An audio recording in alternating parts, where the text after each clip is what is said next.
Pierre Poilievre is a man with no principles at all. Oh, sorry, are you with the CBC? And he illustrated that again yesterday, where he showed once again that he was much more focused on playing cheap politics than he wasn't actually helping anyone. Because obviously higher debt and taxes is helping. This time it had to do with Ukraine. Ukraine has been finding it increasingly difficult to sustain the war with Russia. So they lost? To the point where President Zelensky was on Meet the Press last week asking for lines of credit from other countries. Didn't he just buy a yacht? Now, Canada has a plan to help. The plan is to support their economy through an enhanced free trade agreement. So we're gonna get ripped off?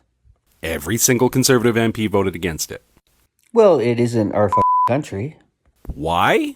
Because the deal includes the statement that both sides are expected to, quote, promote carbon pricing and measures to mitigate carbon leakage risks. They're using the aid to promote carbon propaganda? It's just an aspirational statement to say carbon pricing good. Axe the tax was too hard to understand. Now, fortunately, this legislation still passed, because every other party supported it. You mean the World Economic Forum parties? But this will tell you how deeply unserious Pierre Poilievre is. The sheer depth of his unseriousness. Ukraine already has a carbon tax in place. And if you think that we can make trade agreements with Europe without having carbon reduction measures in the deals, I don't know what to tell you.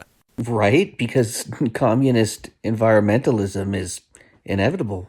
We live in a world that is actively trying to decarbonize. Trade deals are going to include carbon reduction. As China builds 2 coal power plants per week. Or at the very least, aspirational carbon statements like in this one. It's non-binding. It's only a brainwashing scheme.